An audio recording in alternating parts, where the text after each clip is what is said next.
que é as noções preliminares, nós vamos ver aí, então, sobre o método, né? E é interessante, né? Quando a gente abre o livro, percebe essa introdução e vem logo esse assunto, o método. A gente chama a atenção da gente, né? O método. O que Kardec quis dizer com o método? Kardec era criterioso, né? Era um estudioso. E a gente sabe que todo trabalho científico, ele tem uma metodologia, ele tem uma maneira de ser executado. Tanto é que todo experimento científico, ele é reproduzível. Ele é reproduzível porque ele traz ali nele uma metodologia, ele traz um método de como ele é executado para que ele possa ser reproduzido. E Kardec trouxe isso para a gente dentro do livro dos médiuns, né? Nesse capítulo método. Porque quando se fala em método, a gente tem que ter em mente que a gente está percebendo como é que é o caminho que eu chego a um objetivo. De que forma eu vou chegar ao objetivo que me interessa, que era a obra. Se a obra foi executada, ela tem uma finalidade, ela tem um objetivo. E como é que eu vou chegar a esses meus objetivos? Para que eu não fique debatendo em cima do estudo, em cima das pesquisas, em vão, né? Então, ele já foi traçando meios e quais os mecanismos de obter um resultado positivo dentro da sua obra, que é uma obra científica e filosófica. Então, se a gente for basear em métodos científicos, se a gente fosse falar em método científico, a gente vai observar que nas ciências, né, comuns, a gente vai ter a observação, vai ter a indução, vamos trabalhar com a hipótese, podemos trabalhar também com a prova da hipótese, depois a gente pode trabalhar com a demonstração ou a refutação da hipótese, que é uma teoria que a gente cria para tentar comprovar através das pesquisas. Finalmente, nas conclusões, a gente chegaria ao estabelecimento da tese ou da teoria científica, que era a comprovação daquilo, tudo que a gente propôs diante de uma reflexão ou diante de um pensamento. E Kardec trabalhou em cima do que dentro dessa metodologia científica? Ele trabalhou em cima da observação. Ele primeiro observou, né, os fenômenos, fez todo um estudo dessas observações para depois ele culminar na experimentação. Então, ele teve essa metodologia. E ele traz aí para a gente, nesse capítulo do método, que eu achei muito interessante, que ele inicia o capítulo dizendo para nós que, né, todos nós temos o desejo de fazer prosélitos. É claro, se você pretende fazer um trabalho, se você pretende demonstrar uma teoria, se você deseja fazer algo, é porque você quer comprovar. Você quer que alguém leia, que alguém discuta com você, que você possa atingir algumas pessoas. Então, tem esse desejo, sim, de fazer seguidores, né? Ou mais pessoas para fazer reflexões. Então, é esse desejo de fazer prosélitos, né? E a gente sabe que a doutrina espírita, ela é toda uma ciência, né, como eu havia dito antes, e toda uma filosofia, né? E Kardec chama muita atenção, e a gente ouve isso todo dia dentro das nossas casas. Vocês podem até me interceder se não ouve isso. A doutrina espírita, ela precisa de um estudo sério. Ela jamais será aprendida brincando. E a gente fala isso sempre, uma reunião mediúnica, um estudo da doutrina, é, um, é uma coisa séria. E Kardec já afirmava isso, que não há como, nem como nas ciências comuns, não se aprende brincando, a doutrina espírita, da mesma forma, não tem como aprender ou praticá-la de forma infantil, ou de forma ingênua, ou sem levar a sério, né?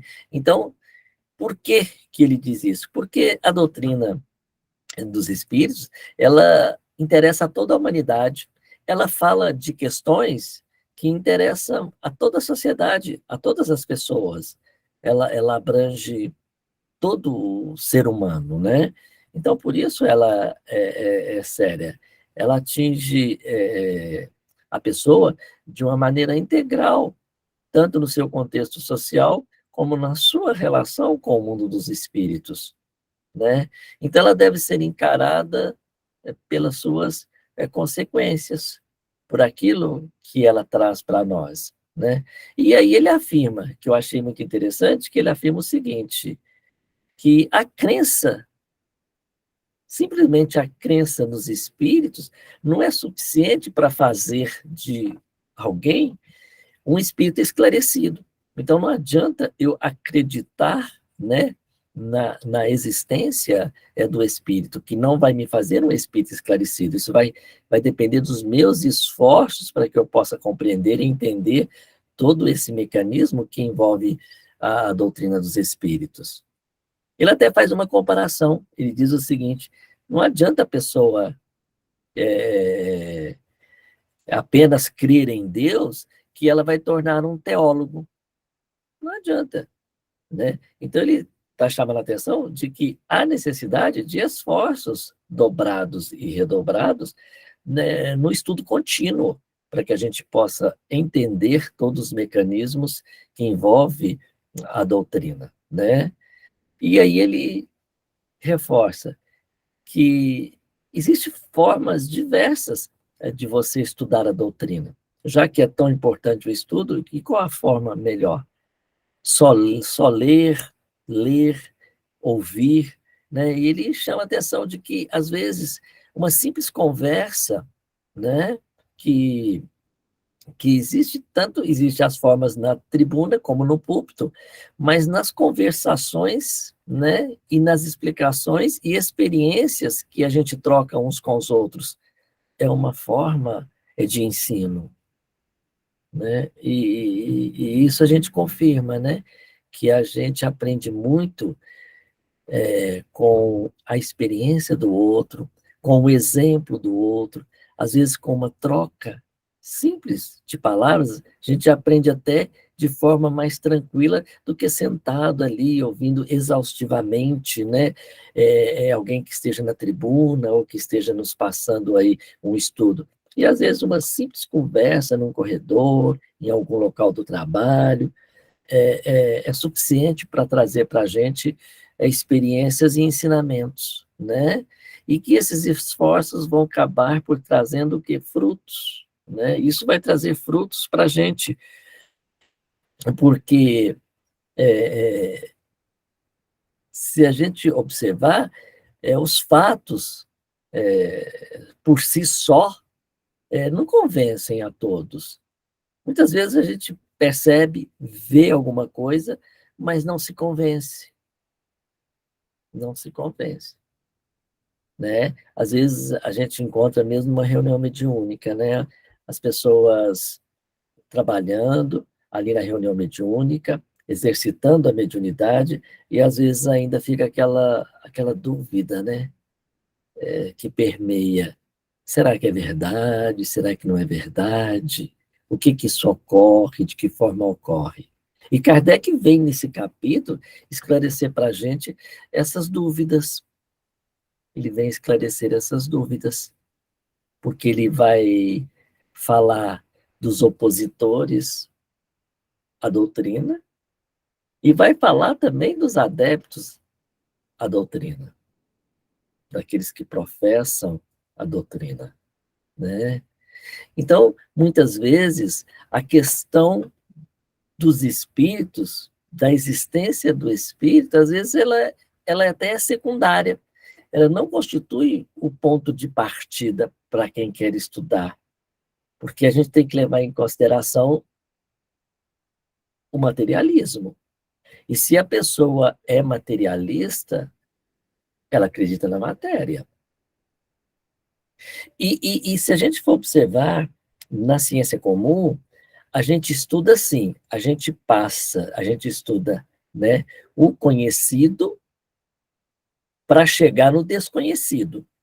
Então, quando você vai fazer uma dissertação ou um trabalho científico, você primeiro lê artigos, você lê trabalhos que foi executado sobre aquele assunto, para depois você discorrer sobre o seu assunto e sobre a sua experiência que você está propondo. E na doutrina não foi diferente. Só que Kardec chamou atenção. Se eu partir, então, do conhecido para o desconhecido, se eu for partir do conhecido para o desconhecido, o que que o materialista conhece? A matéria. E olha então a perspicácia de Kardec, porque ele diz o seguinte: então a gente tem que começar os estudos por aquilo que o materialista conhece, que é a matéria.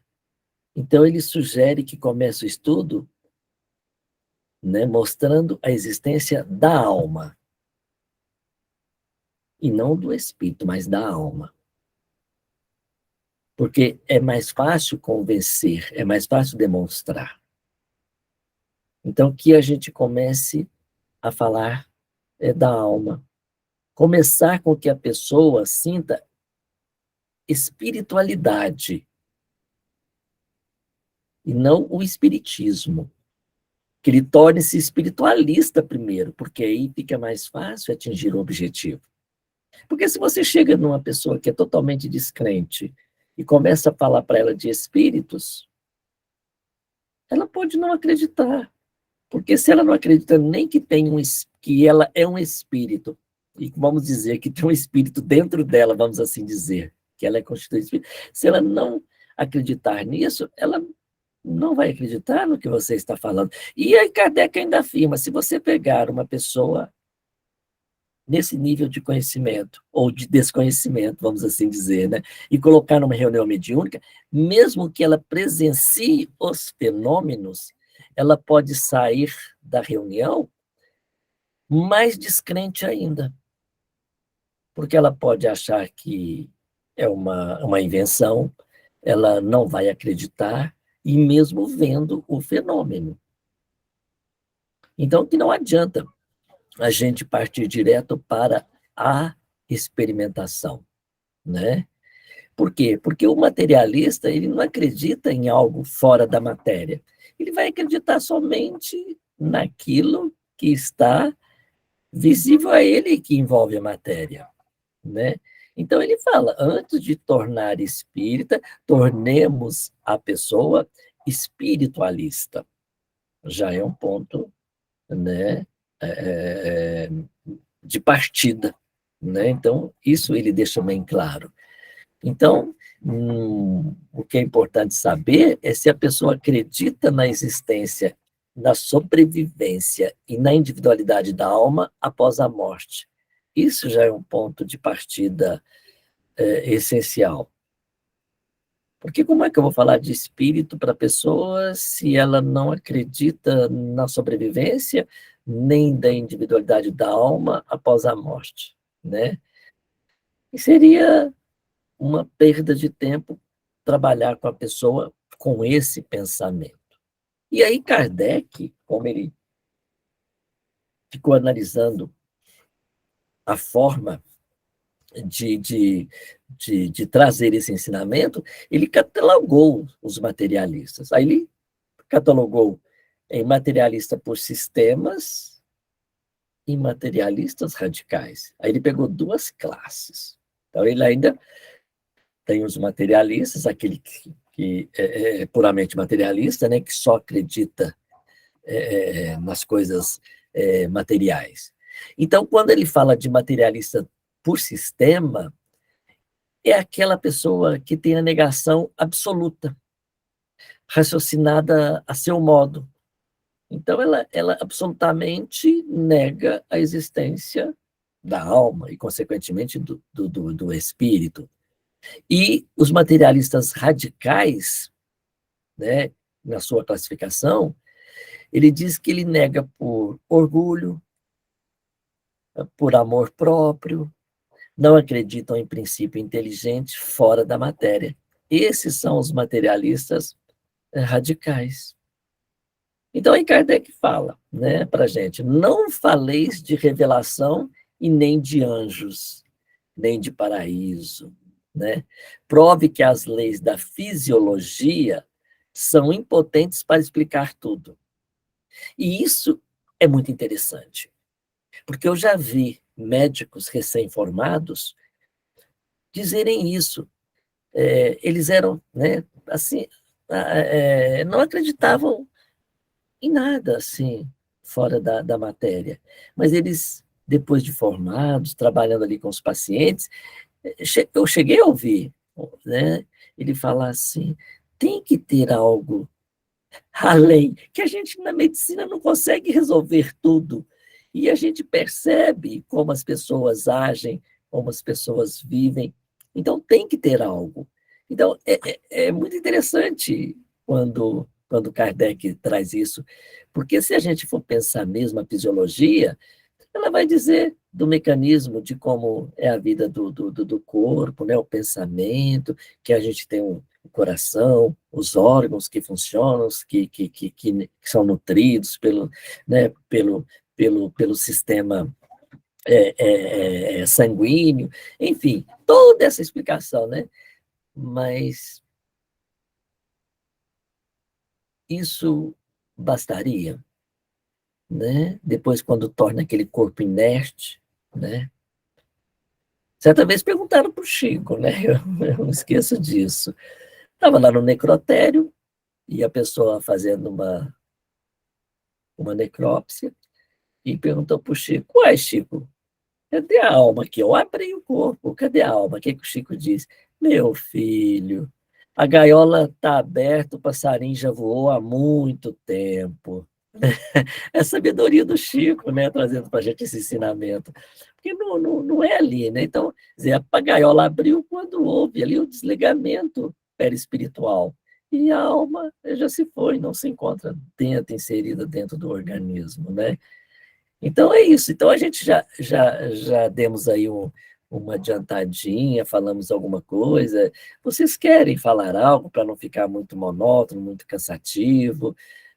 Quer falar alguma coisa, o Edivaldo, ou alguém, para não ficar só essa conversa aí? Vamos lá, Rita, fica à vontade. Não, eu estava lendo aqui, eu achei interessante assim, qualquer coisa que a gente faça no ambiente de casa, no ambiente de trabalho, principalmente com pessoas que a gente não lida muito no dia a dia, a gente tem que eleger o público, né? Então, qualquer coisa que a gente faça, a gente tem que eleger o público, e conforme o público, a gente tem que ter a nossa teoria, nosso modo de falar, né? Como a gente fala, por exemplo, você não fala com a criança a mesma coisa que você vai falar com a pessoa adulta. E Kardec, ele fala disso, né? Que a gente tem que eleger o público, né? A gente tem que eleger o público com muito cuidado, que a gente não pode falar a mesma coisa para determinado público, né? Para poder levar as pessoas a realmente compreenderem o espiritismo, né, a doutrina espírita, né, achei interessante isso, né, quando fala da questão, eu estava vendo aqui, a questão do público, né, que nem estava falando desde o início aí, né, o tipo de pessoas que a gente aborda e como que a gente aborda, né, para que as pessoas realmente compreendam, né, e levem isso como algo realmente sério, não fazendo pouco caso, como diz o outro, né, é isso. É isso mesmo, Rita. A gente tem que chegar ao nível cultural e de entendimento de cada pessoa, né? E isso a ciência também ensina para a gente. Você sabe quando é que a ciência ensina isso para a gente, a nossa ciência do dia a dia? Por exemplo, a pessoa que trabalha na área de saúde, ela tem que ter um consentimento livre e esclarecido que é de cada pessoa, dar o consentimento para que o profissional possa executar aquele procedimento que se faz necessário à pessoa. Mas ele tem que fazer um consentimento. E o que é a base desse consentimento? Que ela tem que chegar ao nível cultural da pessoa, porque se o profissional detém o conhecimento técnico e científico e começa a escrever ali palavras técnicas, científicas, a pessoa não vai entender nada. Como é que eu vou autorizar a fazer isso para mim se eu não entendo? Aí o que que diz a lei, a nossa lei dos homens? Tem que escrever de maneira que chega ao entendimento do paciente, vamos assim dizer, para que ele possa exercer a sua vontade de dar ou não a permissão para que seja executado o procedimento. Olha que interessante. E você falou isso.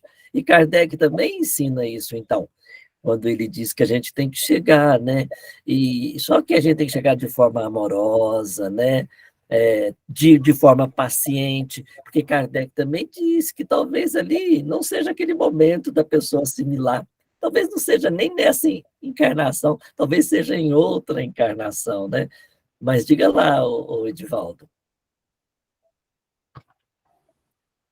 Como ele começa falando aqui, né, no item 18, né, o desejo muito natural e louvável dos adeptos, que não se precisaria estimular mais, é o de fazer prosélito, né, de ter mais adeptos do Espiritismo. Né, e ele continua, para facilitar a tarefa, é que nos propomos a examinar aqui o meio mais seguro, segundo pensamos, de atingir esse objetivo poupando os esforços inúteis, porque a gente vai ver que nesse raciocínio que ele traz, tem certas pessoas que não adianta a gente entrar na conversa, mesmo a gente querendo que ela entendesse sobre essa questão da imortalidade da alma, né, sobre as vidas sucessivas, de como o Espiritismo faz bem, né, então não adiantaria entrar nesse assunto com certas pessoas, que às vezes a gente fica com a vontade até que aqueles são caros ao nosso coração, e que não são espíritas, se tornem espíritas. Né? Então, diante desse contexto todo aqui, que ele traz, a gente pode analisar bem com quem a gente pode entrar em tal assunto e com quem a gente não pode entrar em tal assunto relacionado ao espiritismo.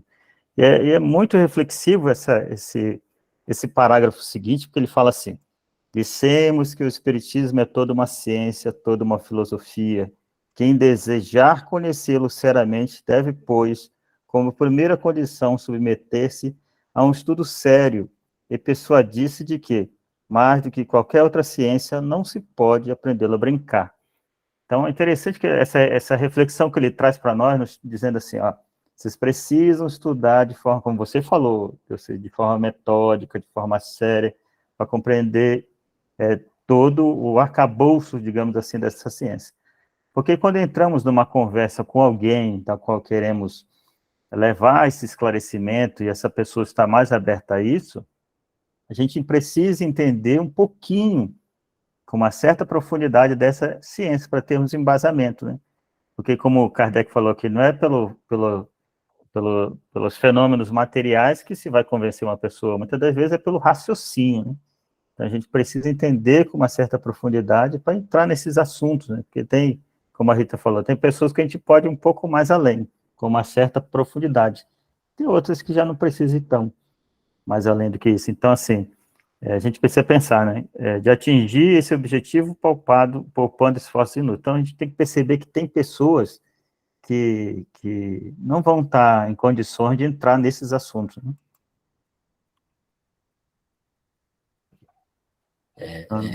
É isso mesmo. Ana e Ilza. O que eu vou comentar aqui tem um pouco a ver com o que o Edivaldo colocou do início do parágrafo, que me chamou muita atenção, é que Kardec não condena fazer prosélito, né? Ele fala que pode sim, e o método vai vir justamente para a gente não fazer, como a Rita colocou, como o Edivaldo colocou,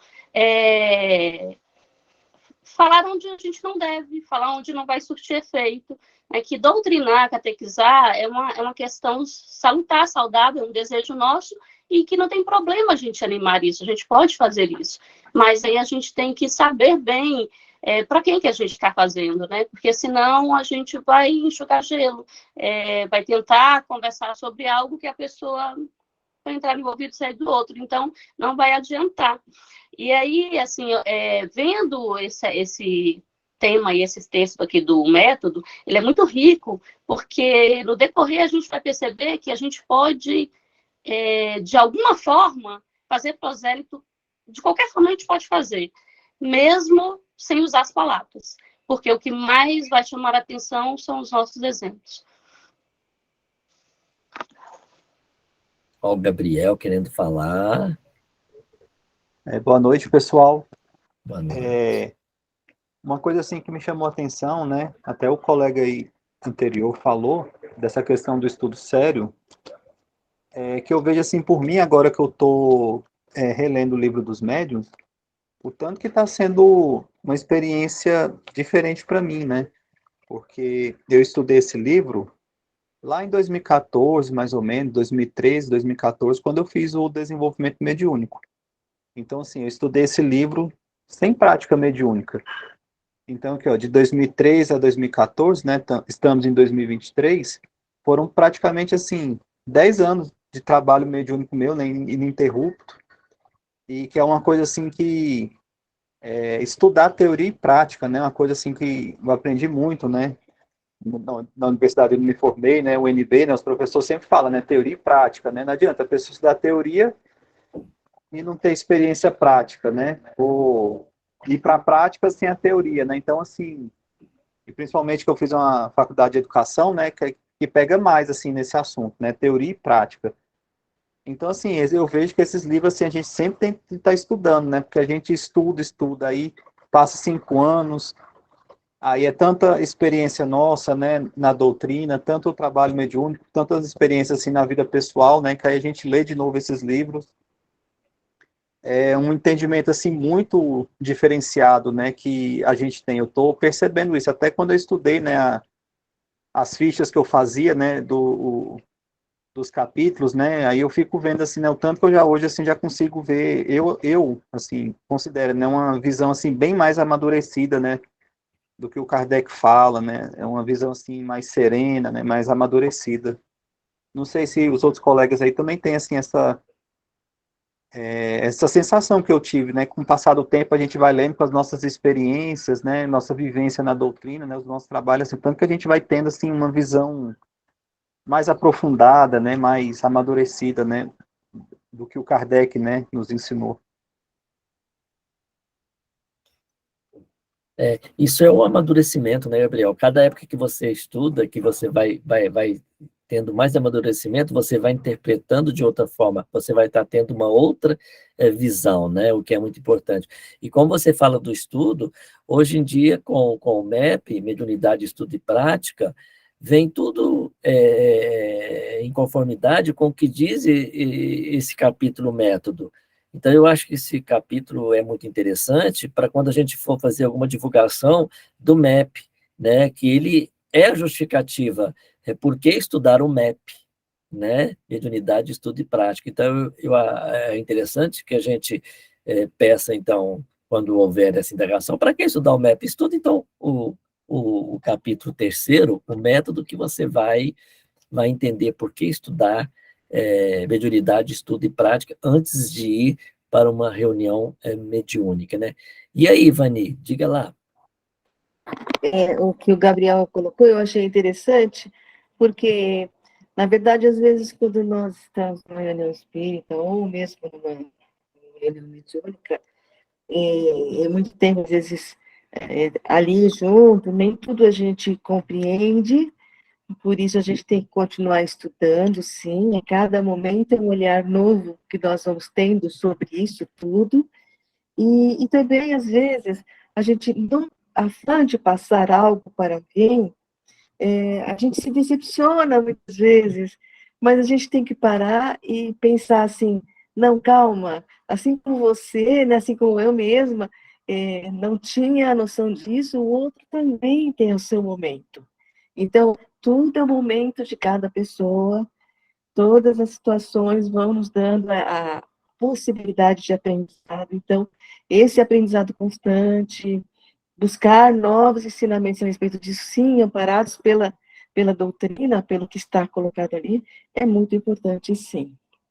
Obrigada por poder externar o pensamento. É interessante quando vocês fazem essas colocações, porque aí a gente vai entendendo por que Kardec vem catalogando. Porque quando Kardec fala dos materialistas, a gente às vezes se sente assim longe deles, né? A Alba está falando lá dos materialistas, deve estar falando da gente mesmo, né? Porque a gente tem sim coisas de materialismo, porque a gente vive no mundo material. Não tem como a gente viver a parte deste mundo, né? Então a gente tem a oportunidade de ter nos sido apresentado a doutrina espírita, mas nós estamos num contexto material. E talvez a gente traz menos, né? Ou mais, tá? Questões materiais. Então, às vezes, você tem um pouco, porque Kardec vem, sim, classificando os materialistas. Ele fala do materialista por indiferença, né? Aquele que, por não ter coisa melhor, né? Desejam crer, pois a incerteza os atormenta. Então, que ele vai catalogando isso, e a gente vai observando, e a gente tem que se colocar, né? Onde que é que eu estou colocado nisso? Quem é que às vezes não sente uma dúvida? Né? Por mais que a gente tenha fé, por mais que a gente crê, mas eu acho que tem um momento que você dá uma titubeada assim e tal, e venha um pouquinho daquela dúvida. Por isso a importância do estudo, e o estudo metódico e aprofundado. Porque mesmo você estudando, mesmo apresentando a doutrina espírita, às vezes a gente ainda fica com ponto de dúvida. E a gente, às vezes, nem percebe quando é que a gente está com a dúvida. Né? A gente está com a dúvida quando a gente não aceita resignadamente certos obstáculos que passam por nossa vida, quando a gente tem problemas, crises, né, na nossa existência, e que a gente fica procurando respostas e às vezes não encontra. Então, a gente tem, sim, que pensar, né? Onde é que a gente está enquadrado, né? Então, Kardec vem realmente mostrar isso para a gente. Ele até fala que às vezes a pessoa, né, o materialista, né, ele tem uma vaga aspiração pelo futuro, mas a razão dele recusa aceitar essa vaga aspiração que ele tem. Então, que ele é tão racional, age tanto pela razão e acredita tanto no que vê, pau é pedra, né? E é como Tomé, só vendo para crer, e às vezes vendo não crer, né? E aí a incredulidade, ele que diz, ele não constitui um sistema, né? E se apresentar algo racional, ele aceita com ardor, mas se for algo que seja racional para ele, para que ele possa aceitar, né? Mas a gente fala muito nessa classificação, mas nós que estamos dentro de uma casa espírita, e se a gente for observar o nosso dia a dia, a gente lida mais com pessoas que têm o mesmo pensamento nosso. Pelo menos é o que acontece comigo. Eu não tenho tido assim oportunidade de debater com alguém que pensa contrário, ou seja, com um materialista puro, né? Porque a gente vive sempre no mesmo ciclo, então está faltando esse exercício, né? Debater com alguém que não acredita. Porque às vezes a pessoa não tem a mesma religião, né? Mas acredita sim na existência da alma, na sobrevivência, na individualidade, mas não necessariamente seja espírita, né? Então, quando a gente fala do materialista, a gente fala do ateu, a gente fala daquele que não acredita de forma alguma, né? Daquele que refuta realmente a ideia. E se a pessoa não acredita na existência da alma, nem na existência do espírito, o que há de se falar na comunicabilidade dos espíritos? Então, ficaria muito mais difícil debater isso, né? Porque aí viria aquela dúvida, aquela incerteza, né? Então, ficaria muito mais. Então, tem várias nesse capítulo, se a gente for ler o capítulo, é um capítulo exaustivo, tá? Porque ele não é pequeno. Ele, para a gente estudar ele, debater ele integralmente em 1h30, não seria nem possível, porque ele é bem extenso, porque ele dá a classificação e toda a possibilidade daquele que não crê, que não acredita na doutrina espírita. E depois ele vem falando daqueles que acredita sem conhecer, que acredita sem o estudo, que acredita por intuição, vamos assim dizer, né? Ou por uma sensibilidade que ele traz. Então, ele vai falando aí dessa classificação e ele chama a atenção para a gente o quê? De um que ele chama dos incrédulos. E o que é que ele chama de incrédulo? Quando Kardec fala para a gente assim, tem os incrédulos, que apesar de espiritualistas, então eles acreditam em algo no espiritualismo, são incrédulos de má vontade. Isso é que ele afirma. Prefere não acreditar para não perturbar a tranquilidade dos prazeres materiais. Olha que interessante, porque ele acredita o seguinte: se eu acreditar na existência do espírito, se eu acreditar na lei de ação e reação, e eu estou gozando dos prazeres da vida, então eu vou ter que pagar. Então é preferível que eu não acredite nisso.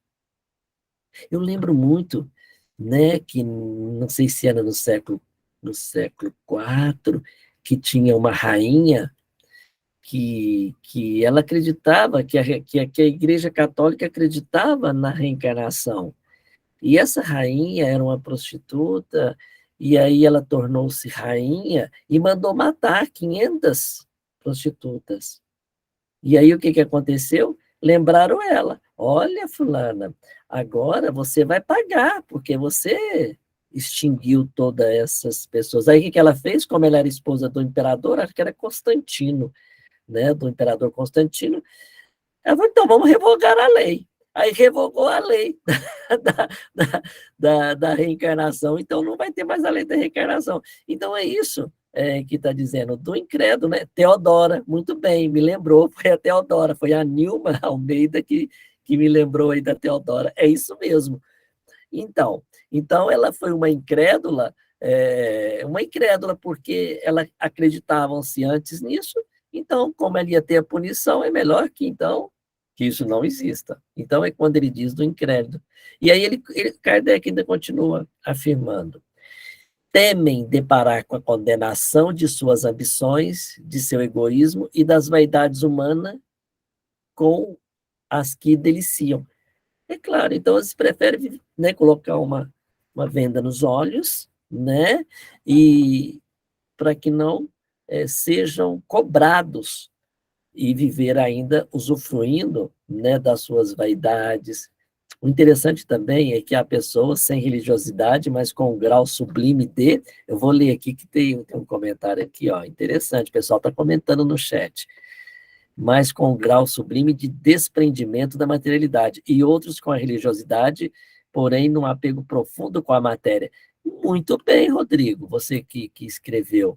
É verdade isso, porque não é a religião que vai salvar, né? Não é religião, a gente sabe disso, né? E então, às vezes, a pessoa tem muita religiosidade e um apego enorme às coisas materiais. E eu conheço gente no nosso meio que é espírita excelente, conhecedor da doutrina, mas acumulador, né? Não percebe isso. E a gente tem que tomar esse cuidado. Outros, às vezes, não têm religião nenhuma, mas faz muito mais caridade, exerce muito mais os ensinamentos, os apostolados que nos são mostrados pela doutrina, do que aquele que professa a doutrina. Então, o Rodrigo falou muito bem sobre isso, né? E a Nilma complementa: para muitos o espiritismo é desagradável, porque nos coloca como, eu vou ter que clicar aqui para a gente ver, nos coloca como responsáveis pelos nossos atos, acabando com a crença do pecado original que os isenta de responsabilidade. É isso mesmo, é mais fácil a gente delegar, né, para outro essa cobrança, né? Então, que é isso que diz nessa classe de materialista? Kardec ainda afirma: fecham os olhos para não ver e os ouvidos para não ouvir, só podemos lamentá-los. Então, vem complementar tudo isso que vocês estão escrevendo aí no chat. Então, vocês vão percebendo que nesse estudo desse capítulo, né? Kardec vai colocando várias classes de materialismo e ele coloca uma quarta categoria ainda, né? Que são os incrédulos interesseiros ou de má fé. Olha que se a gente for buscar aí, a gente acaba achando aí um pezinho em algum local desse aí, viu? Porque ele fala o seguinte: o que são esses incrédulos interesseiros ou de má fé, né? Sabem muito bem como proceder em face do espiritismo, mas ostensivamente o condenam por motivo de interesse pessoal. Isso que a gente vem falando, né? Porque pensam-se que as leis divinas são ditadas pela doutrina. Não, as leis divinas são imutáveis e é para todos, independente de religião, de qualquer credo, né? Não é eu conhecer ou desconhecer a doutrina que vai fazer com que eu haja, eu não vá ter uma resposta dos meus atos. É indiferente. Eu conhecia um espírita lá na casa, né? Ele já até desencarnou, e ele dizia o seguinte, ele fazia o estudo do Livro dos Espíritos, aí ele dizia o seguinte: bom, eu tenho um colega que fala assim para mim: ô, fulano de tal, era o seu Costa Júnior, desencarnado: ô, Costa Júnior, você estuda tanto a doutrina espírita, mas e se depois você morrer ou desencarnar, como você diz, e não existe nada disso? Como é que você vai se comportar? Aí ele disse assim: bom, pode ser. E se eu chegar lá e tiver tudo isso? Eu vou estar no lucro, não vou?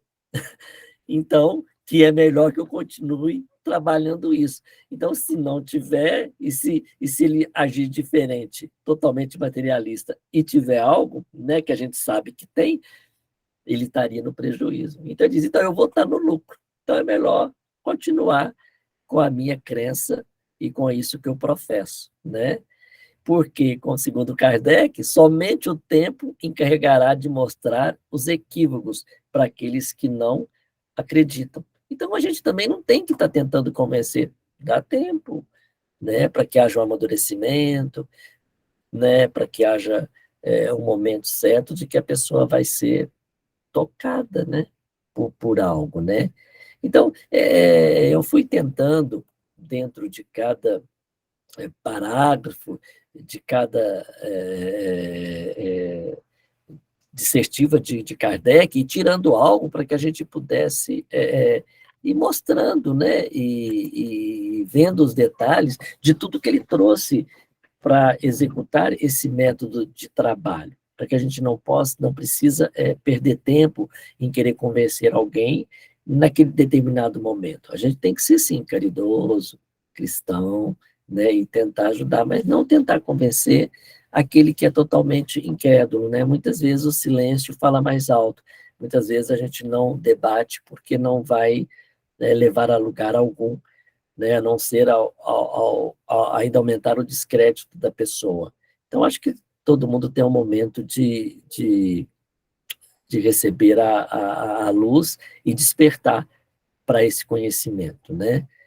Então, ele fala que, além de todas essas categorias de opositores, que ele chama esses materialistas de opositores, ele ainda nos diz dos incrédulos por covardia. O que ele diz, incrédulo por covardia, né? É que terão coragem quando virem que os outros não se queimam. Ou seja, aquele que diz que não acredita, diz que não professa, não tem nada a ver com isso, não quero saber disso, mas, no entanto, quando vê que alguém trabalha, que alguém tá evoluindo, que alguém está melhorando, né, de algo que o prejudicava, ou que a pessoa que vivia de uma forma deprimida, de uma forma triste, conhece a doutrina e começa a despertar-se, a viver bem, então essa pessoa se deu bem, opa, então ali então está bem. Aí sim, aí ele quer também fazer parte, né? Aí ele quer adentrar para os ensinamentos da doutrina. Então ele chama de incrédulos por covardia. É interessante, né, que Kardec fala isso em 1862, mais ou menos nessa época, né? E a gente ainda vivencia isso nos nossos dias, não é verdade? Ele chama também a atenção para os incrédulos por escrúpulos religiosos, os quais um estudo esclarecido ensinará que o Espiritismo repousa sobre as bases fundamentais da religião e respeita todas as crenças. É claro,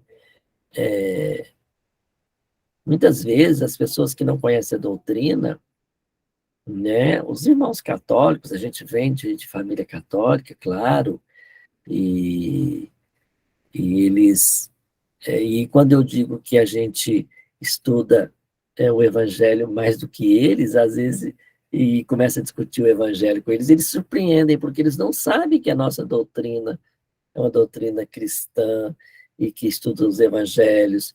E nós estudamos Paulo de Tarso, as cartas de Paulo, muito mais do que os católicos. E você chega num católico assim, ó, não desfazendo, tá? Com todo respeito, claro. Mas às vezes a gente estuda muito mais e eles desconhecem que a gente estuda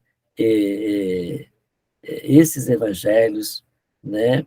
Como a gente estuda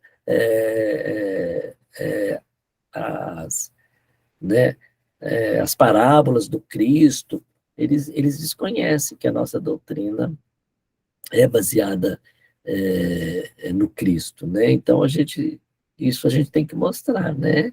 A gente tem que mostrar, porque muitas vezes eles acham que os ensinamentos do Cristo são deles, né? Ah, não, Cristo era católico, por exemplo, né? E não é nada disso, né?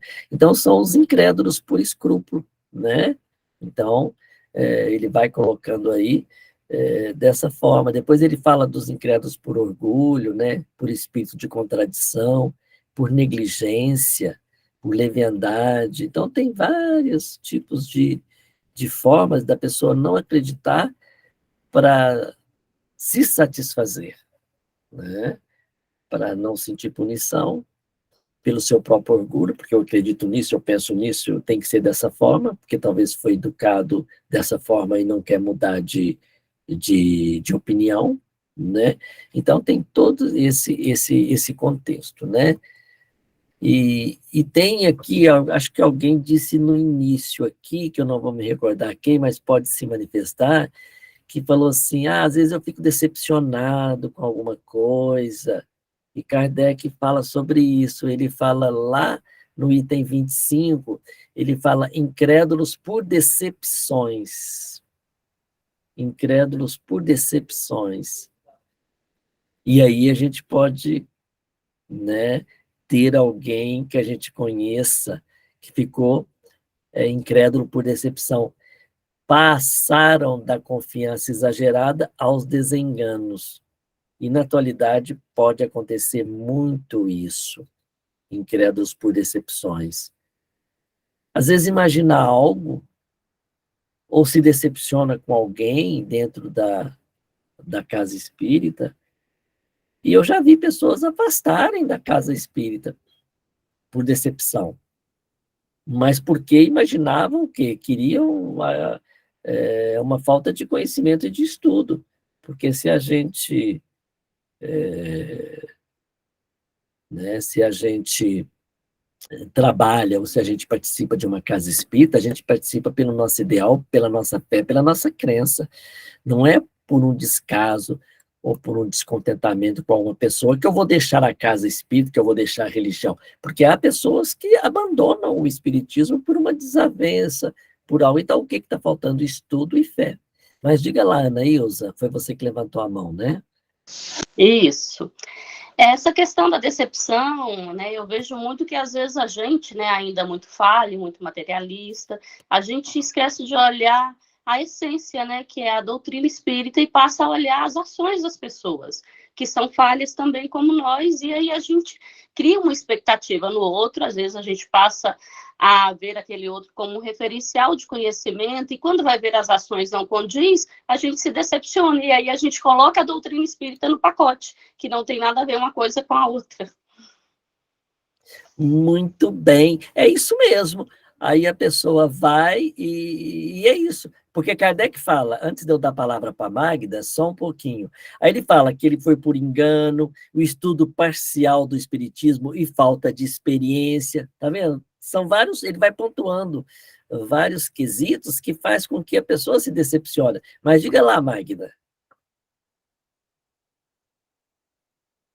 Magda, liga o microfone. Boa noite. Boa noite. Se eu fosse sair da casa espírita por me decepcionar com pessoas, eu não estava até agora na casa de Centro Espírita de Maria de Madalena, aqui de Planaltina. Porque eu já me decepcionei, não foi uma e nem foi duas com a pessoa. Foi como a minha irmãzinha Ana falou. Eu não vou olhar a pessoa, eu vou olhar aquilo que eu quero aprender dentro do Espiritismo. É isso mesmo, porque se a gente for analisar por esse ponto de vista, eu acho que a gente não está aprendendo nada da doutrina. Nada. Porque se a gente está dentro da doutrina, é para o nosso aperfeiçoamento moral e para o nosso progresso individual. E se eu deposito isso numa pessoa, nas ações das pessoas, qual que é a minha fé? O que eu estou aprendendo? Primeiro, eu não estou aprendendo nada, porque a gente sabe que cada um está num grau de evolução. A gente não está aprendendo a perdoar, que é o ensinamento do Cristo, a gente não está aprendendo ter resignação com nós mesmos ou com as ações dos outros, então a gente não está aprendendo nada. Não, então eu vou largar logo, me decepcionei. Não, e se a gente for pensar bem, eu disse que atualmente acontece isso, porque por vários motivos, motivos políticos, motivos de pensamentos, uma pessoa quer largar... Gente, o que nós estamos aprendendo nesse tempo todo? E há pessoas que estão na casa há 30 anos, 40 anos dentro da casa espírita, e não, então a gente não está aprendendo. Não está aprendendo a perdoar, não aprendeu a amar, e não aprendeu nada. E a gente tem que preocupar. Eu preocupo com o meu pensamento, eu preocupo com as minhas ações, porque a gente está ali pela doutrina, pelo Cristo, né, que nos levou. A gente não trabalha para ninguém, nem para mim mesmo, é para o Cristo. A atividade é para o Cristo, né? Não é para outra pessoa, não é para mais ninguém. Mas o Robson levantou a mão. Boa noite a todos. Tem também aqueles tipos de decepções, como eu percebo aqui na nossa cidade, alguns centros em que eu já participei,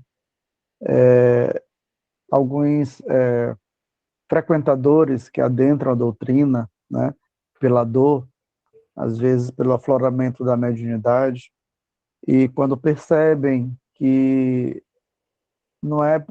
buscam um fenômeno, né? Quando percebem que a casa espírita não distribui fenômenos como quem distribui santinhos por aí, né?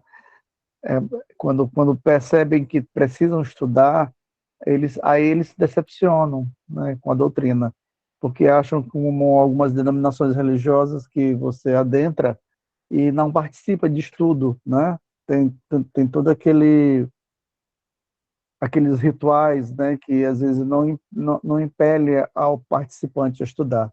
E a doutrina espírita, ao contrário, né? Ela nos impele a isso. Nos quer nos aprofundarmos dentro dela, aprofundarmos até mesmo para compreender a compreensão sobre a mediunidade, a compreensão sobre nós mesmos, né? Aí a pessoa assim, eu pensei que o espiritismo não fosse assim, era uma coisa que eu teria que entrar e ia resolver a minha problemática, e eu poder, como é mediunidade, eu vou entrar diretamente nas reuniões mediúnicas, e para isso eu vou ter que estudar um bom tempo fazendo ERG, um bom tempo fazendo MEP, um bom tempo estudando as obras básicas. Aí a pessoa se decepciona e, como não tem disciplina para o estudo, né, acaba indo para uma outra denominação religiosa, buscando aquilo que ela almeja em outra denominação religiosa. Então, eu já percebi muito isso acontecer aqui na nossa cidade. Alguns frequentadores, né, que adentram a doutrina, mas que quando tem a questão da disciplina relacionada ao estudo, algumas delas desistem, né? Até mesmo aqueles que aceitam a questão de estudar, mas quando percebem que existe a disciplina de estar ali todo o tempo, estudando, se aperfeiçoando, né? Buscando a compreensão de si mesmo, buscando a compreensão da doutrina, eles não querem ter essa disciplina, né? Então, às vezes uma turma de ERD entra 20 pessoas, acaba ficando apenas 5, né, lá para o final. Mas assim, é uma coisa que é gradativa, cada um vai ter esse momento de despertar. Então, quando nós nos despertarmos para isso, lembramos daquele exemplo de Chico Xavier, né, quando ele se encontra com Emmanuel, e que ele pergunta o que ele precisaria fazer para poder escrever a quantidade de livros que Emmanuel propôs a ele e nos revelar, né, nos confirmar a existência do mundo espiritual. Emmanuel é categórico com ele, né? Fala 3 palavras: disciplina, disciplina, disciplina. Então, quando as pessoas percebem isso, né, elas se tornam esses tipos de pessoas que desistem da doutrina, não querem continuar, porque não tem não querem colocar em suas vidas essa disciplina. É isso mesmo, muito bem. Então ele vai falando, né, que tem inclusive, né, aqueles a quem os espíritos mistificam e não estão preparados para diferenciar a verdade da impostura, não sabem o que perguntar. Então isso também faz com que a pessoa se decepcione, né, por causa das mistificações. Ele fala também daqueles que acreditam que os espíritos possam predizer o futuro. Aí vai lá e o espírito aí não vai dizer para ele que vai ser uma coisa boa, ou diz que vai ser uma coisa boa, e aqui não ocorre nada daquilo, né? Que é o que ocorre aí nesses que lerem sortes, né? Você vai arrumar um emprego, não acontece nada daquilo, você vai arrumar um bom casamento. Então, que acreditam nisso e que acabam por se decepcionar, porque isso não vai ocorrer. Não é isso que a doutrina nos ensina. Por isso que é necessário um estudo aprofundado para que a gente possa entender das leis básicas, né, que regem a vida, né, a verdadeira vida. Então, que isso não vai ter sucesso, não vai ter essa consonância com o que a pessoa quer, essas promessas em vão, né? E ele fala até de uma classe também de opositores, vamos assim dizer, os materialistas, que são os indecisos, né? Que são aqueles que são espiritualistas, quer dizer, não são espíritas, são espiritualistas, por princípio. Há uma vaga intuição das ideias espíritas, uma aspiração de qualquer coisa que não podem definir. Então, tem uma vaga, né? Mas está indeciso ainda. Então, às vezes, no nosso meio, pode encontrar alguém ainda com essa indecisão, né? Falta-lhe apenas coordenar e formular os pensamentos para que possa resolver essa questão de indecisão, né? Para eles, né, para esses indecisos, o espiritismo é um traço de luz, a claridade que dissipa o nevoeiro. Por isso mesmo o acolhem com avidez, porque ele os liberta das angústias e da incerteza. Então já está indeciso, já está com o pezinho ali na crença, na credibilidade, né? Mas ainda está com a indecisão, né? E o que vai fazer com que ele se liberte dessa indecisão? O estudo, né? O despertamento, a vivência, é isso que vai tirá-lo da indecisão, né? E aí Kardec diz, lá no item 27, a gente já está indo lá para o item 27, a gente vai assim, permeando cada item um pouquinho, para que a gente possa discorrer todo o capítulo. Então, lá no 27, ele diz, ao olharmos as diversas categorias dos crentes, encontraremos primeiro os espíritas sem o saberem. Então, quando ele fala dos espíritas sem o saberem, ele já está falando dos adeptos da doutrina. E o que são esses espíritas sem o saberem? E a gente vai encontrar muitos. Já foi dito aqui também, quando disseram o seguinte, Às vezes a pessoa não acredita em nada e faz o bem, pratica algo, muito mais do que aqueles que professam a doutrina. Aí ele fala dos espíritas sem o saber, que é aqueles que caracterizam como uma subdivisão dos indecisos. Quer dizer, está indeciso, mas ainda tem esse conhecimento. Paulo Luiz levantou a mão. Diga lá, Paulo. Olá, queridos amigos. Boa noite. Boa noite, Delcides. É um Boa prazer noite. estar aqui com você. Prazer é meu. Sobre esse tema que você traz, eu percebo muito, né, nas fileiras espíritas, a nossa confusão em trazer a exceção como regra, e não a regra como a própria regra. Eu vou ser bem sucinto. Existem pessoas que acreditam pelo simples fato de não estudar e já partir para a prática mediúnica, e isso acontecer com um ou outro, isso pode ser a regra, né? Quando, na verdade, a melhor prática nos mostra que a gente precisa estudar muito, e não é pouco, muito mesmo. Estarmos seguros diante de conceitos que são básicos, segundo Allan Kardec. E aí a gente parte para uma exceção, e aí acredita que trabalhando em cima daquela exceção, sem esse item que você acabou de ler para a gente, né, seria possível a gente se dar bem, né, no estudo, na prática mediúnica. Foi muito bacana quando um colega mais cedo falou da importância da prática com a teoria, e é verdade. Só que a gente tem que ter cuidado, muito cuidado, né, de não colocar o pés pelas mãos, né, diante de um assunto tão importante como esse. Então, seria bom depois, com calma, a gente reler esse item 27, que foi falado agora pelo Delcides, né, e a gente entender, né, que se Allan Kardec está propondo, ele não está obrigando, mas ele está propondo algumas diretrizes. E o fato de acontecer de forma tranquila com um ou outro, não quer dizer que isso seja regra para todos, não é?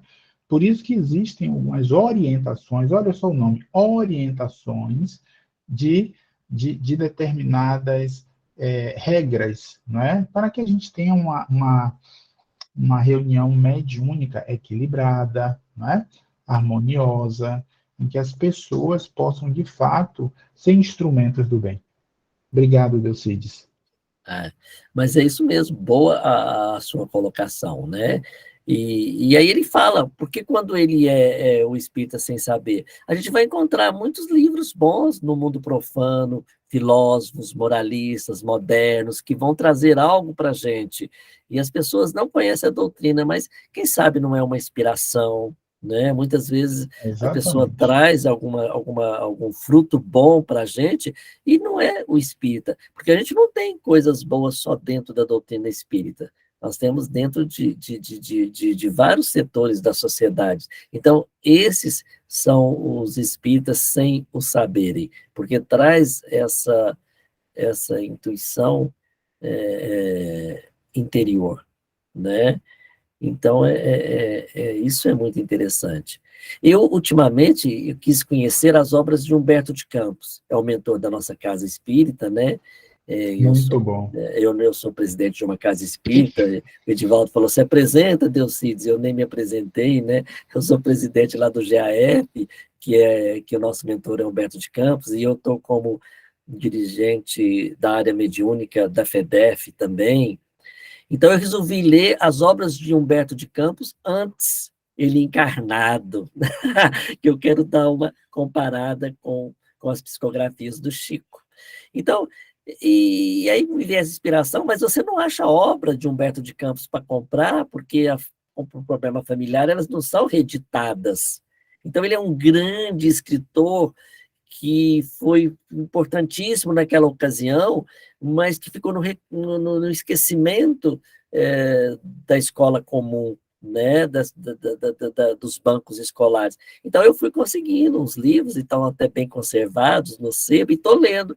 Aí eu vejo que Humberto já trazia algo já um pouco espiritualizado, falava de Deus, falava de alguma coisa, ele falava coisas cômicas, então isso é interessante. Então eu lembro, então era um escritor, se a gente for catalogar como um filósofo, que trazia então alguma nuances espirituais. Então é isso que a gente está tentando buscar na sua literatura. Então vários outros escritores trouxeram aí para a gente algo importante, sem o ser espírita, né? Sem essa conotação de ser espírita, né? Então, isso é interessante. Se a gente partir lá para o item 28, né? Entre os que convenceram pelo estudo direto da doutrina, podemos distinguir. Aí ele está falando daqueles que já estudaram, né? E que já conhecem a doutrina, mas aí ele vai fazendo algumas classificações. Primeiro, os que creem puramente e simplesmente nas manifestações, para eles o espiritismo é apenas uma ciência de observação, uma série de fatos mais ou menos curiosos, são chamados de espíritas experimentadores. Aí já está chegando aqui em nós. Vocês observam isso, que lá no item 28 ele vem falar isso. Entre os que convenceram pelo estudo direto do espiritismo, ainda podemos distinguir esses que são curiosos. Tamires, pode falar. Ô, Decide, você podia terminar sua fala, não queria atrapalhar, não. De jeito nenhum, não atrapalhou em nada, diga lá. Boa noite, pessoal, tudo jóia? É interessante, Decides, o que você começou a falar, né? Que realmente, eu acho que de todo o capítulo é a parte onde a gente mais tem que prestar atenção, na minha opinião. Porque fala sobre nós, né? Porque falar do outro que não acredita no espiritismo, que não quer acreditar, né? Não vai, e nem precisa, né? Que a gente já conversou sobre isso, nem precisa. A transformação não está em ser espírita, né? A transformação está em nos aprimorarmos moralmente, a gente sabe disso.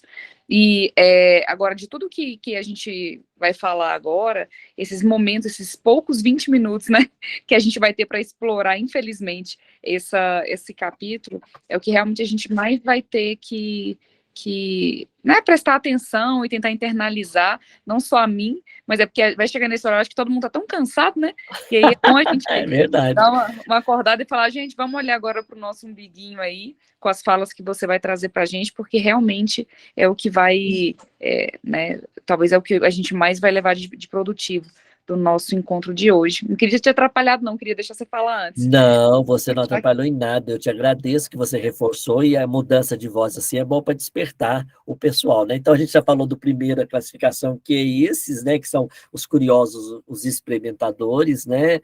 E depois ele vem uma segunda classificação, que é os que veem no espiritismo mais do que fatos, compreendem sua parte filosófica, admiram a moral daí decorrente, mas não a praticam. Olha só o que a Tamires está falando, né? Ela chamou atenção para isso. Conhece, mas não pratica. A influência da doutrina sobre o caráter deles é insignificante ou nula. Não modificam em nada os seus hábitos e não se privam de um só prazer. Nada de reforma íntima. O avarento continua sovina, o orgulhoso se conserva cheio de si, o invejoso e o ciumento são sempre hostis, consideram a caridade cristã apenas uma bela máxima. São os espíritas imperfeitos. Essa dói. Essa aí, porque a gente acaba tendo uns requisitos disso que foi falado. E aí, mas a grande sabedoria é a gente entender e ir lapidando essas nossas dificuldades, se é que a gente vai encontrando alguma, e se a gente encontrar já é um grande mérito, já é uma melhoria, porque mais difícil é aquele que tem, mas desconhece e não aceita de jeito nenhum. Aí está lá nos materialistas, né? Então, como a gente já está bem adiantado, essa aqui pode enquadrar aí dentro da gente, né? Então, a gente promover a nossa reforma íntima e a nossa modificação. E ele diz ainda no terceiro, aqui numa terceira classificação, os que não se contentam em admirar a moral espírita, mas a praticam e aceitam todas as suas consequências. Aceita lá né, a punição, aceitam o umbral. Convencidos de que a existência terrestre é uma prova passageira, tratam de aproveitar os seus breves instantes para avançar pela senda do progresso única, né? Eu sou a única. E os pode elevar na hierarquia do mundo dos espíritos, esforçando-se por fazer o bem e reprimir seus maus pendores. A caridade em tudo é uma regra de conduta. São os verdadeiros espíritas, ou melhor, os espíritas cristãos. Então, vamos ler de novo. Os que não se contentam em admirar a moral espírita, mas a praticam e aceitam todas as suas consequências. Convencidos de que a existência terrestre é uma prova passageira, tratam de aproveitar os seus breves instantes para avançar pela senda do progresso. Pode elevar-se na hierarquia do mundo dos espíritos, esforçando-se por fazer o bem e reprimir pelos seus maus pendores, então, né, reprimir os seus maus pendores. E ele ainda tem a caridade em tudo é uma regra de conduta. São os verdadeiros espíritas, ou melhor, os espíritas cristãos. Então é esse que a gente está tentando ser, né? E ele ainda diz do 4, os espíritas exaltados. Espécie humana, né, seria perfeita se sempre tomasse o lado bom das coisas. O exagero é prejudicial em tudo. Então é melhor a gente ficar ali nessa categoria terceira, né? Porque o exagero também, né, traz aí como é que a gente vai dizer, gente? O exagero acaba trazendo a profanação, acaba trazendo discórdia e acaba prejudicando, né? A gente tem que estar no equilíbrio, né? Nem muito e nem mais, mas o equilíbrio, né?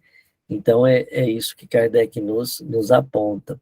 E no 29, ele ainda vai continuar falando para a gente do convencimento que se dá por diversas maneiras, né, variando de pessoa para pessoa, para a gente não preocupar em convencer as pessoas abruptamente. A gente tem que ter paciência, que todo mundo tem o seu momento de aprender e de aceitar, né? A evolução vai ocorrer independentemente da vontade de cada um, né? E ele fala, só para terminar esse 29, Edivaldo, o materialista que atribui a uma causa puramente física ou a um embuste, né? O ignorante ou supersticioso, né, a uma causa diabólica ou sobrenatural. Então, são essas as classificações que ele vai colocando e chamando a atenção de cada um de nós. Mas deixa o Edivaldo complementar aí. Diga lá, Edivaldo. Eu acho que seria importante, Delcides, Sim, pode falar. O resto da leitura desse Espíritos Exaltados, né, que pode até nos suscitar uma conversa salutar no grupo, né, quando ele continua assim, né, até onde você falou, o exagero é prejudicial a tudo. No Espiritismo, ele produz uma confiança cega e frequentemente pueril nas manifestações do mundo espiritual, fazendo aceitar muito facilmente sem um controle aquilo que a reflexão e o exame demonstrariam ser um absurdo impossível, pois o entusiasmo não esclarece, ofusca. Esta espécie de adeptos é mais nociva do que útil à causa do espiritismo. São os menos capazes de convencer. Só um minutinho. São os menos capazes de convencer, porque se desconfia com razão do seu julgamento. Se são enganados facilmente por espíritos mistificadores ou por pessoas que procuram explorar a sua credulidade. Se apenas eles tivessem de sofrer as consequências, o mal seria menor. Mas o pior é que oferecem, embora sem querer, motivos aos incrédulos que mais procuram zombar do que se convencer, e não deixam de imputar a todos o ridículo de alguns. Isso não é justo nem racional, sem dúvida. Mas os adversários do Espiritismo, como se sabe, só reconhecem como boa a sua razão e pouco se importam de conhecer a fundo aquilo de que falam. Então, aqui, a gente vê hoje em dia muitas, por exemplo, mensagens mediúnicas que são divulgadas na internet, e entra nessa questão aqui desses espíritas mais exaltados, né? Uma confiança cega, exagerada. Por isso que lá no começo, ele fala muito dessa questão da importância do estudo, esse estudo continuado, né? Essa 1h30 aqui é muito pouco para todos nós. Há necessidade da gente, na intimidade do nosso lar, fazer esse estudo continuado, né? De ler as obras de Kardec, de refletir em cima disso. Eu vou ler apenas um pequeno trechinho e depois eu mando no grupo o restante de um artigo que foi escrito por Kardec, do ano de 1863, da Revista Espírita, intitulado Falsos Irmãos e Amigos Ineptos. Aqui no começo ele já fala que a marcha do Espiritismo não tem como separada, porque é uma lei da natureza. Né? Às vezes a gente pode olhar assim, o movimento espírita pode sofrer muita coisa. Pode, mas a marcha do Espiritismo em si, ela não pode ser parada por ninguém. Né? E Kardec escreve assim, contudo, se nada pode parar a marcha geral, há circunstâncias que podem determinar entraves parciais, como uma pequena barragem pode desacelerar o curso de um rio, sem impedi-lo de correr. Entre essas circunstâncias estão os movimentos inconsiderados de certos adeptos mais zelosos que prudentes, que não calculam bem o alcance de seus atos ou de suas palavras. Assim, produzem sobre as pessoas não iniciadas na doutrina uma impressão desfavorável, muito mais própria a afastá-las que as diatribes dos adversários. Sem dúvida, o Espiritismo está muito difundido, mas estaria ainda mais se todos os adeptos tivessem sempre escutado os conselhos da prudência e guardado uma sábia reserva. Sem dúvida, é preciso levar-lhe em conta a intenção, mas é certo que mais de um tem justificado o provérbio: melhor um inimigo declarado que um amigo inepto. O pior disso é fornecer armas aos adversários que sabem explorar habilmente uma falha. Nunca seria demais recomendar aos espíritas refletir maduramente antes de agir. Tais casos, manda a prudência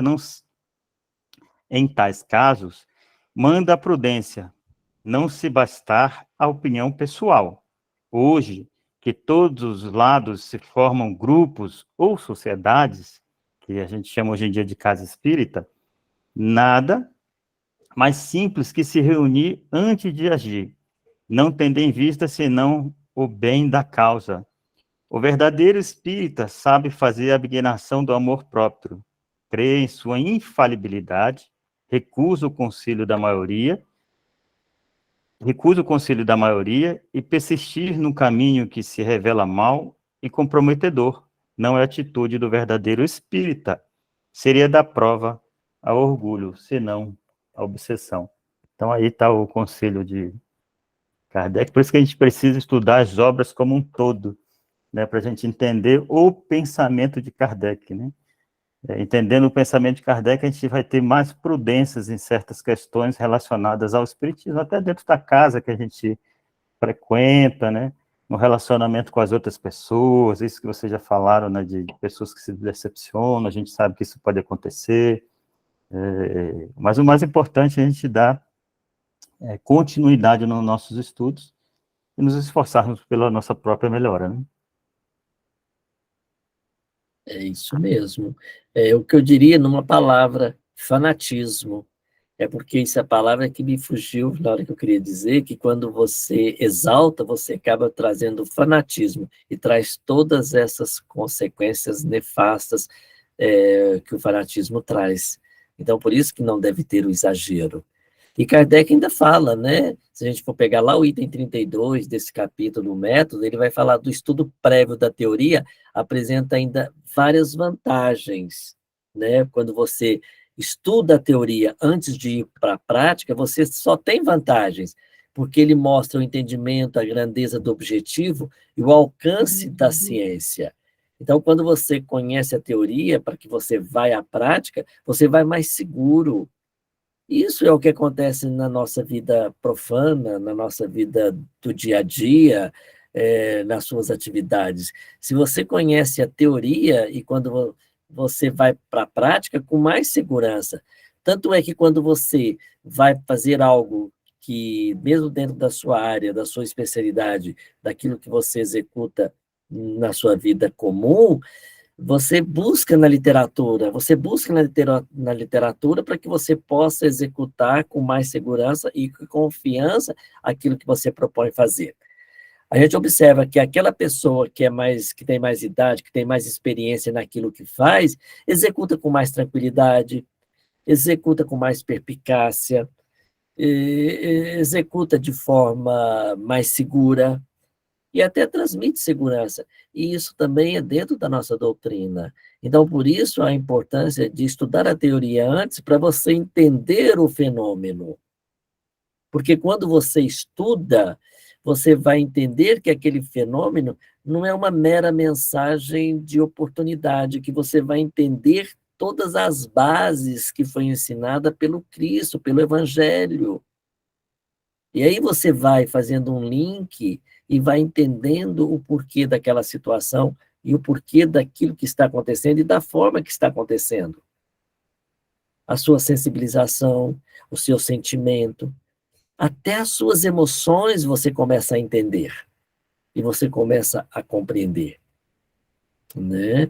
Porque você entende no estudo, você estuda até um pouco da fisiologia, porque você vai observar que na mediunidade, no momento que está acontecendo o fenômeno, há uma descarga endócrina corporal que modifica os seus batimentos cardíacos, as suas reações que porventura venham a acontecer. Então, ela explica tudo, ela explica até na fisiologia e ela explica também a moralidade, a mensagem que vem para a gente naquele momento. Então, isso tudo vai ter uma compreensão dentro do estudo que você vai compreender isso. E Kardec vai falando lá no finalzinho desse capítulo que a gente tem que estudar sim, e ele dá até uma ordem cronológica dos estudos que a gente tem que basear.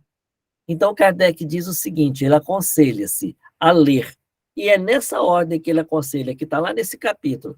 Primeiro, o que é o Espiritismo? É uma obra que vai explicar para a gente os princípios da doutrina, percebe o objetivo e pode julgar o seu alcance, encontra-se as respostas às principais questões ou objeções que os novatos costumam fazer. É uma introdução que facilita o estudo aprofundado dessa primeira obra. Depois Kardec continua, ler o Livro dos Espíritos. Por quê? Ali no Livro dos Espíritos contém a doutrina completa, tal como a ditaram os próprios espíritos, com toda a sua filosofia e todas as consequências morais. Quem o lê, né, quem lê o Livro dos Espíritos, compreende que o Espiritismo tem um fim sério, que não constitui frívolo passatempo. E aí ele continua. Terceiro livro a ser lido, Livro dos Médiuns. Por isso que diz, né? Quem faz o MEP tem que ter feito o ESD, Estudo Sistematizado da Doutrina Espírita. Aí depois vem o Livro dos Médiuns. Destina-se a guiar os que queiram entregar-se à prática das manifestações, dando-lhes conhecimento dos meios mais apropriados para se comunicarem com os espíritos. Complemento de O Livro dos Espíritos, o Livro dos Médiuns. E, por fim, ele aconselha a ler uma coisa que o Edivaldo gosta muito e traz para a gente com bastante conhecimento, eu admiro isso, Revista Espírita, variada coletânea de fatos, de explicações teóricas e de trechos isolados que complementam o que se encontra nas duas obras precedentes, ou seja, no Livro dos Médiuns e no Livro dos Espíritos. Sua leitura pode ser feita ao mesmo tempo que a daquelas obras, tá? Porém, será mais proveitosa e, sobretudo, mais inteligível se for feita depois de O Livro dos Espíritos. E, por fim, Kardec diz que deve-se ler tudo, até mesmo as críticas, né, que se dão à doutrina espírita. Compete ao leitor separar o bom do mal, o verdadeiro do falso. E assim, a gente esgotou aí, né, o capítulo, o método. Então, vocês veem que é importante, que vem trazer para a gente aí esses ensinamentos de como a gente estudar a doutrina, por que estudar, e que não é uma criação, então, quando diz, poxa, você tem que estudar primeiro o Livro dos Espíritos para depois estudar o MEP, aí as pessoas ficam nervosas, né? Ah, está criando isso porque é o coordenador do estudo, porque... Não, está seguindo aí uma recomendação de Allan Kardec. É bom a gente estudar, né, para a gente compreender, aceitar, né? Então, cada vez a gente vai aprendendo mais. E eu acho que é isso que eu tinha para falar para vocês. Estamos chegando aqui a 21h28, estamos sendo pontual, né? E vou passar aí para o Edivaldo continuar. A gente te agradece, Delcide, pelas suas colocações. Alguém queria comentar alguma coisa? Fazer uma pergunta? Agora é o momento. Não? Certeza que não? Bom, essa recomendação que Kardec faz aí no final, né, de até a Revista Espírita, se a gente for pensar assim, mas por que ele não colocou as outras obras? A gente deve lembrar que esse livro foi lançado em 1861. Então, as outras obras só foram lançadas depois, né, que vem o Céu e o Inferno. Se ele escrevesse depois essa obra aqui, ele ia colocar, né, o Céu e o Inferno, a Gênese, instruções práticas, que eu acho que a Aulenita Simas está mostrando aí para a gente, ó. Ela já mostrou algumas vezes. Instruções práticas, que é muito importante ler também, até para fazer essa comparação entre as instruções práticas e o Livro dos Médiuns, ver onde Kardec evoluiu o pensamento dele, de uma obra para outra. Então, se ele escrevesse depois, ele ia colocar as outras obras aqui, né? Mas até então, ele só tinha lançado até o Livro dos Médiuns, né? E a revista ele vinha lançando constantemente. Alguém quer falar ou não? Mas, Edivaldo, mas é porque também a gente vê que é a ciência e a filosofia. Uhum. Então, quando ele fala da filosofia, aí ele joga o Livro dos Espíritos, né? E quando ele fala o Livro dos Médiuns, é ciência pura, né? Então, por isso que ele aconselha antes você conhecer a doutrina, né? Porque senão você não vai ter o entendimento, você conhecer o mundo dos espíritos, conhecer tudo ali, para depois vir, já seria suficiente. Por isso que também não precisaria de ler a Gênese. A Gênese, ele diz que é o último livro a ser estudado, né? A gente acha que é o primeiro, né? Porque Gênese é a origem, mas a orientação é que a Gênese seja o último a ser lido do Pentateuco. Mas só isso mesmo. Aulenita, quer falar? Pode abrir o áudio.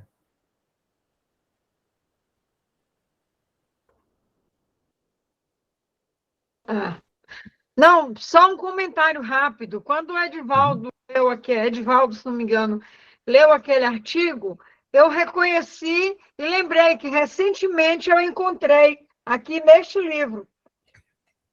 Instruções práticas? Sim, está aqui, nesse livro. Legal.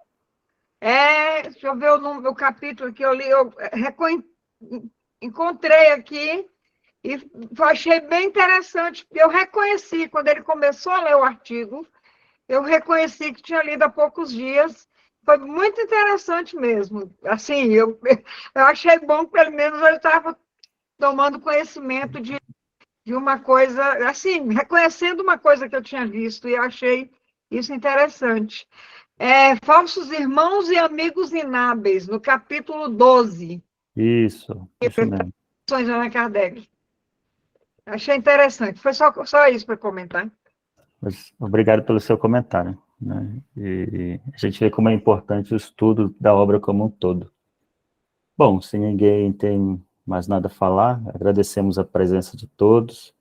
Esperamos vocês na próxima sexta-feira. Eu gostaria de convidar a Sheila para fazer a prece. Você pode fazer, Sheila? Posso sim, Edivaldo. Dizem que prece a gente não se recusa, né? Então, vamos fazer a nossa prece. Antes de fazer a prece, eu não ia falar. Agradecer ao Delcides, em nome de todo mundo. Foi muito gostosa a aula, muito gostosa mesmo. Tranquila, esclarecedora, viu?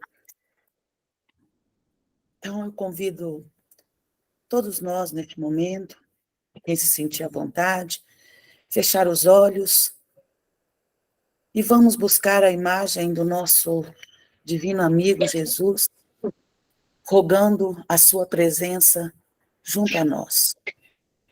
Que nesse momento os nossos corações e as nossas mentes possam se unir numa rogativa a Jesus que olha para todos nós, com pequeninos que somos, solicitando o seu amor, o seu amparo, para todos nós, para os nossos familiares, para os nossos lares, em especial aqueles irmãos que mais sofrem, encarnados e desencarnados. Agradecemos, Jesus, a sua presença amiga junto de nós, agradecemos por esta noite, por esse estudo tão delicado, tão gostoso de ser feito. Agradecemos ao Espírito de Allan Kardec, que nos proporciona tantos ensinamentos maravilhosos, e rogamos, mais uma vez, que a tua paz esteja nos nossos corações, hoje e sempre. Que assim seja, graças a Deus. Boa noite a todos. Boa noite, pessoal. Muito obrigado. Boa noite. Boa noite.